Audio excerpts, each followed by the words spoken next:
Hello बच्चों, बहुत बहुत स्वागत है आपके अपने YouTube channel RDS coaching centre पर। तो आज के इस वीडियो में हम लोग साइंस के 50 ऑब्जेक्टिव क्वेश्चन को करेंगे। तो चलिए बिना देर किए हम अपनी क्लास को स्टार्ट करते हैं। तो आज का पहला सवाल है कि किसी भी उदासीन विलयन का पीएच मान होता है। बताइए, किसी भी उदासीन विलयन का पीएच मान कितना होगा। तो उदासीन विलयन का पीएच मान जो है कितना होता है, वो 7 होता है। Option B is right answer. अगला सवाल अगला सवाल आपकी स्क्रीन पे ये रहा। बेकिंग सोडा का रासायनिक सूत्र क्या है। बताइए, बेकिंग सोडा यानी खाने वाला सोडा का रासायनिक सूत्र क्या है। तो खाने वाला सोडा का रासायनिक सूत्र क्या होता है। Sodium hydrogen bicarbonate. Sodium hydrogen carbonate होता है। Option A is right answer. क्या होगा, NaHCO3। चलिए अगला सवाल। अगला है एक्वारेजिया। एक्वारेजिया मिश्रण में ये हाइड्रोक्लोरिक अम्ल और नाइट्रिक अम्ल का अनुपात क्या है। बताइए, एक्वारेजिया में हाइड्रोक्लोरिक अम्ल और नाइट्रिक अम्ल का अनुपात कितना होता है। तो ये होता है 3:1। कितना होता है, 3:1 होता है। चलिए अगला सवाल। द्विखंडन किस में होता है। बताइए, अमीबा में कि पैरामीशिया में कि लेशमानिया में, इनमें से सभी। द्विखंडन किस में होता है। तो द्विखंडन किस में होता है, अमीबा में होता है। Option A is right answer. चलिए अगला सवाल है। फूल में नर प्रजनन अंग कौन सा होता है। बताइए, फूल में नर प्रजनन अंग क्या होता है। पुंकेसर या अंडप या वर्तिका या वर्तिकाग्र। तो फूल में नर प्रजनन अंग जो है क्या होगा, पुंकेसर होगा। Option A is right answer. बाकी सब क्या है, बाकी सब जो है वो मादा प्रजनन अंग है। अगला सवाल है, अंडाणु निषेचित होता है। बताइए, अंडाणु निषेचित कहाँ होता है। पहला ऑप्शन है योनि में, दूसरा गर्भाशय में, तीसरा फलोपियन ट्यूब में और चौथा है अंडाशय में। तो अंडाणु निषेचित जो होता है वो कहाँ होता है, फलोपियन ट्यूब में होता है। Option C is right answer. अगला अगला सवाल, ये क्या हुआ। अच्छा, अब तल लेंस का आवर्धन क्या होता है। बताइए, तो ये तो लिखा हुआ है, ऑप्शन दिखाई दे रहा है आप लोग को। क्या होता है, आवर्धन बराबर होता है V/U। चलिए अगला सवाल। गोलीय दर्पण में फोकसांतर और वक्रता त्रिज्या में क्या संबंध होता है। तो गोलीय दर्पण के फोकस और वक्रता त्रिज्या के क्या होता है, आदि होता है। तो F=R/2। ऑप्शन क्या है, सी राइट आंसर। अगला क्वेश्चन, विद्युत चुंबक बनाने के लिए किस पदार्थ किस या छड़ का उपयोग किया जाता है। विद्युत चुंबक बनाने के लिए किस पदार्थ के छड़ का उपयोग किया जाता है। तो ये किया जाता है नरम लोहा का। Option C is right answer. बताइए स्टूडेंट, हमारे घर में जो विद्युत आती है वो कितने वोल्ट का होता है। पहला ऑप्शन है 220 वोल्ट दिश धारा रहती है, या तो 12 वोल्ट दिश धारा रहती है, या तो 220 वोल्ट प्रत्यावर्ती धारा, या तो 12 वोल्ट पर प्रत्यावर्ती धारा रहता है।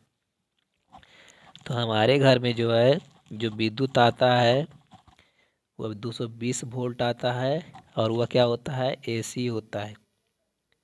220 वोल्ट और क्या होता है, AC होता है। चलिए अगला सवाल। किसी वस्तु का प्रतिबिंब आँख के किस भाग पर पड़ता है, वह बताइए। किसी वस्तु का प्रतिबिंब जो है आँख के किस भाग पर पड़ता है। ये कौन सा सवाल है भाई, किसी वस्तु का प्रतिबिंब आँख के किस भाग पर बनता है बताइएगा। मिस्टेक हो चुका है थोड़ा सा। तो बताइए, किसी वस्तु का प्रतिबिंब जो आँख के अंदर कहाँ बनता है, रेटिना पे बनता है। Option C B is right answer.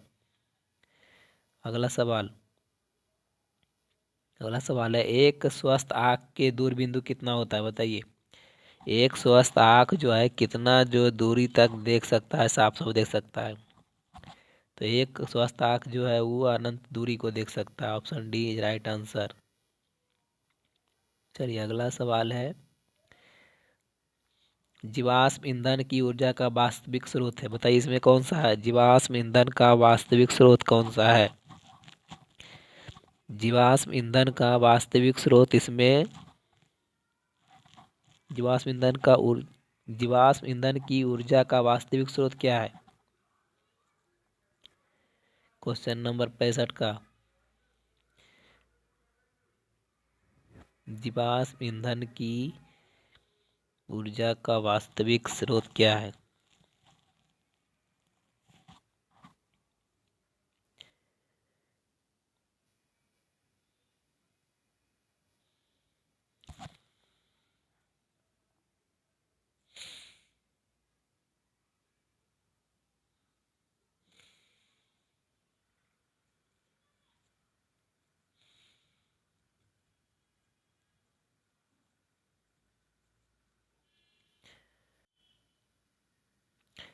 तो जीवाश्म ईंधन का जो है जीवाश्म ईंधन की ऊर्जा का वास्तविक स्रोत क्या है?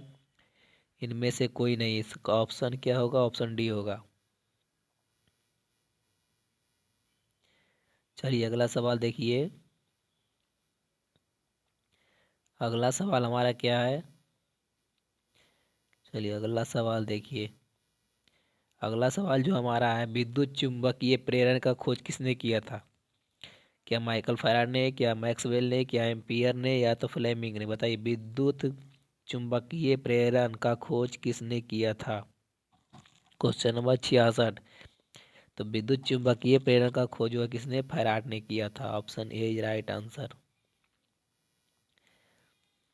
चलिए अगला सवाल है कि जो आँख निकट वस्तु को साफ साफ नहीं देख सकता उसमें कौन सा दृष्टि दोष होता है? क्वेश्चन नंबर 67 का आंसर दीजिए कि जो आँख निकट स्थित वस्तु को साफ साफ नहीं देख सकता उसे कौन सा दृष्टि दोष होगा? तो उसे होगा दृष्टि दोष, दूरदृष्टि दोष। Option A right answer.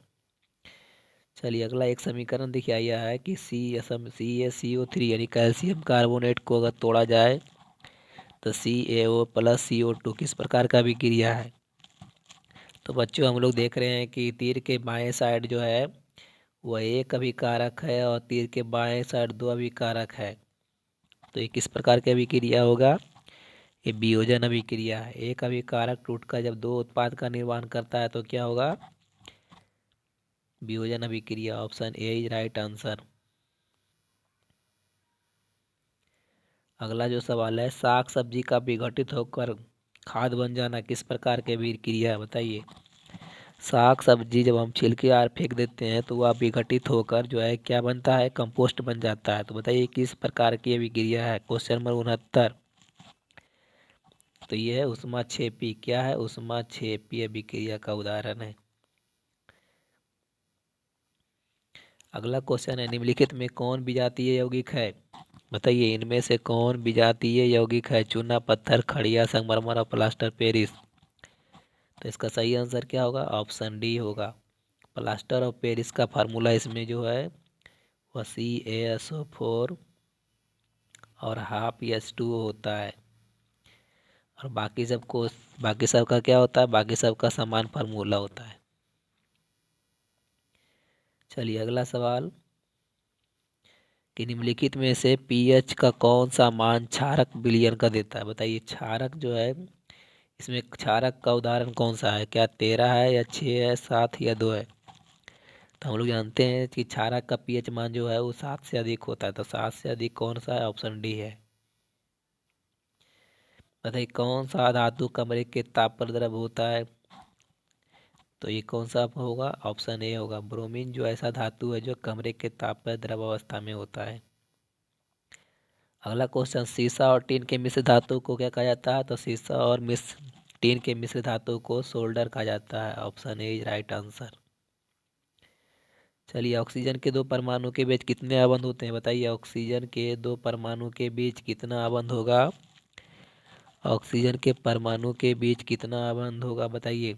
तो हम लोग जानते हैं ऑक्सीजन ऑक्सीजन ऑक्सीजन का परमाणु जो संख्या होता है वो कितना होता है? ये होता है 8। कितना होता है? 8।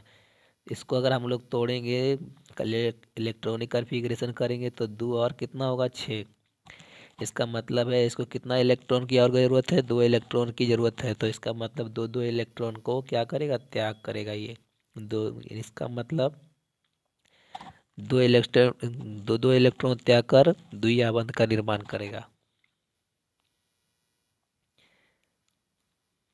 अगला सवाल है कि निम्नलिखित में से किसे आप उपभोक्ता के श्रेणी में रखेंगे। बताइए किस उपभोक्ता के श्रेणी में कौन आएगा। तो जो अपना भोजन स्वयं तैयार करता है उसको कहा जाता है उत्पादक, और जो उत्पादक को खाता है उसे कहा जाता है उपभोक्ता। क्या कहेंगे? उपभोक्ता कहेंगे। तो इसका जंगली जानवर क्या है? Option C is right answer. बताइए कवक में पोषण की कौन सी विधि होती है। कवक में पोषण की कौन सा विधि होता है? तो ये है मृतजीवी। क्या है? सड़े गले पदार्थों पे उत्पन्न होता है। क्वेश्चन नंबर 77, मुकुलन द्वारा प्रजनन किस में होता है? बताइए मुकुलन द्वारा प्रजनन किस में होता है। क्वेश्चन नंबर 77, तो ये ईस्ट में किस में होता है? ईस्ट में जो है मुकुलन विधि के द्वारा प्रजनन होता है। मानव में डायलिसिस थैली क्या है? बताइए डायलिसिस थैली जो है वो किससे? वो बिक्री की यानी किडनी से संबंध है। किससे है? किडनी से। तो किडनी जो है किसका बना होता है? नेफ्रॉन का। Option A is right answer. अगला क्वेश्चन है कि पुष्पी पौधे यानी फूल वाले पौधे में लैंगिक प्रजनन किसके द्वारा होता है। पुष्पी पौधे में लैंगिक जनन किसके द्वारा होता है? तो ये होता है फूलों के द्वारा। किसके द्वारा? फूलों के द्वारा। अगला क्वेश्चन, निम्नलिखित में से किस एक जैविक प्रक्रम द्वारा विघटित होने वाला पदार्थ है। कौन एक जैविक प्रक्रम द्वारा विघटित होने वाला पदार्थ है?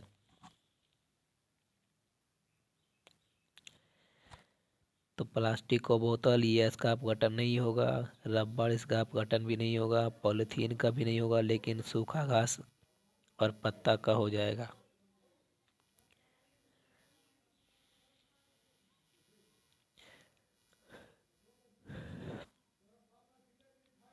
अगला क्वेश्चन किसी अगला क्वेश्चन हमारा है किसी चालक के छोर के बीच विभवांतर, विभवांतर बोले तो बी, प्रतिरोध बोले तो आई, प्रतिरोध बोले तो आर, और धारा बोले तो आई। बताइए तीनों के बीच में क्या संबंध है। तो हम लोग पढ़े हैं ओम का नियम, कि ओम का नियम जो होता है क्या होता है? वो होता है आर इक्वल टू भी बटे आई। Option B right answer. चलिए अगला देखिए क्वेश्चन। अगला क्वेश्चन है 100 वाट का विद्युत बल्ब, 100 वाट के विद्युत बल्ब 250 वोल्ट के विद्युत मेन से जोड़ा जाता है तो बल्ब से कितना धारा प्रवाहित होगा। 100 वाट के विद्युत बल्ब से 20 वोल्ट के मेन से जोड़ा जाएगा तो कितना धारा प्रवाहित होगा। तो होगा ये 0.4। कितना होगा? 0.4 एम्पियर। कितना? 0.4 एम्पियर की धारा प्रवाहित होगी। बताइए विद्युत फ्यूज आधारित है किस पे आधारित है।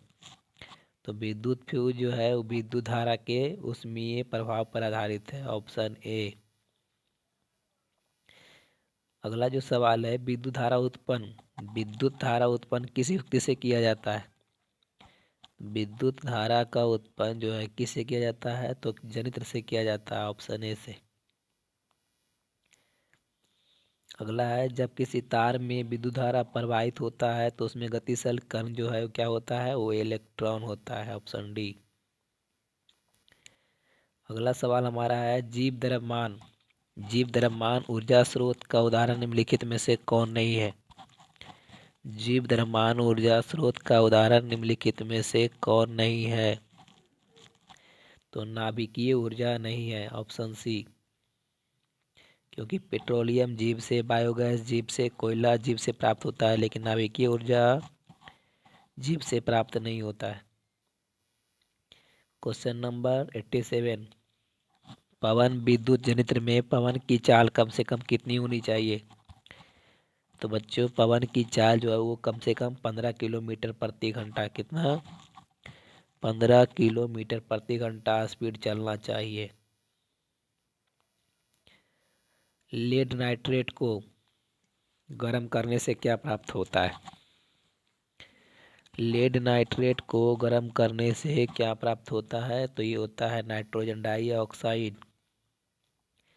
नाइट्रोजन डाइऑक्साइड और क्या होता है? तो ये होता है O2। Option D.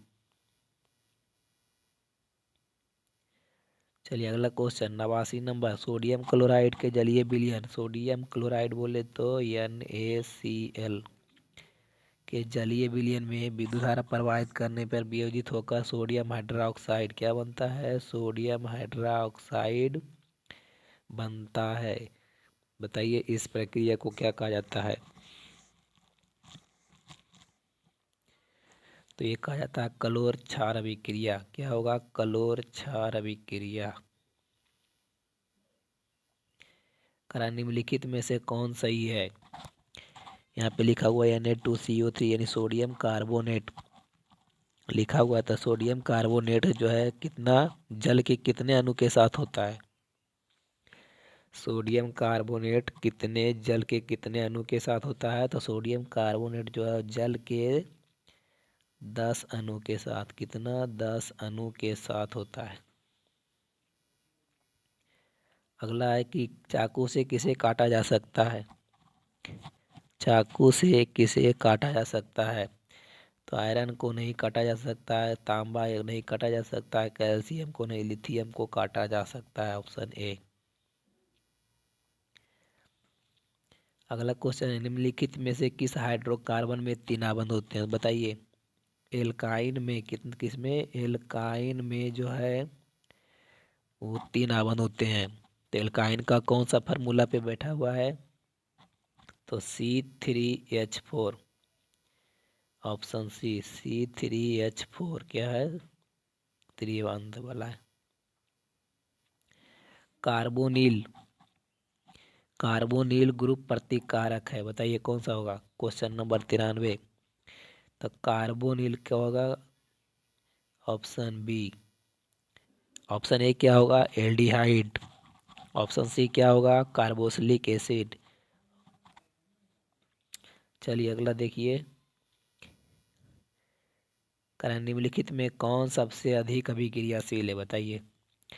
निम्नलिखित में कौन सबसे अधिक अभिक्रियाशील है? कॉपर की मरकरी या तो सिल्वर या तो सोना? तो सबसे ज़्यादा अभिक्रियाशील जो है किसमें है? कॉपर है। Option A. अगला है कि प्रकृति में पृथ्वी पर ऊर्जा का कर्जा लिखा गया है, थोड़ा सा मिस्टेक है तो आप लोग सही कर लीजिएगा। कि प्रकृति में पृथ्वी पर ऊर्जा का सबसे मुख्य स्रोत क्या है? तो हमारा है सूर्य। हम लोग को सबसे ज़्यादा ऊर्जा कहाँ से? तो सूर्य से मिलता है। Question number 94। हरे पौधे क्या कहलाते हैं? उत्पादक। क्या कहलाता है? उत्पादक कहलाता है। कीट के पंख और चमगादड़ के पंख किस तरह के अंग हैं? बताइए। समझात है, अपसेसी है, समृद्धि है, इनमें से कोई नहीं। कीट के पंख और चमगादड़ जो है किस प्रकार के तरह के है? तो ये है समजात अंग है। क्या है? समजात अंग, मिलता जुलता। तो ये भोजन का पाचन किस प्रकार की अभिक्रिया है? हम लोग को शरीर में जो भोजन पचता है वो किस प्रकार का अभिक्रिया है? तो यह उपचयन। क्या? उपचयन है। निम्न में से कौन एक उभयलिंगी जंतु है? निम्नलिखित में कौन एक उभयलिंगी जंतु है? तो ये केचुआ जो है उभयलिंगी है, इसमें नर और मादा दोनों होता है। अगला है निम्नलिखित में कौन एक भूमिगत जल का उदाहरण है? आपका लास्ट क्वेश्चन है। बताइए इनमें से कौन एक भूमिगत जल का उदाहरण है? तो ये है कुआं। क्या है? कुआं जो है वो भूमिगत जल का उदाहरण है। तो आज यहीं तक, फिर मिलते हैं हम लोग अगली वीडियो में। तब तक जय।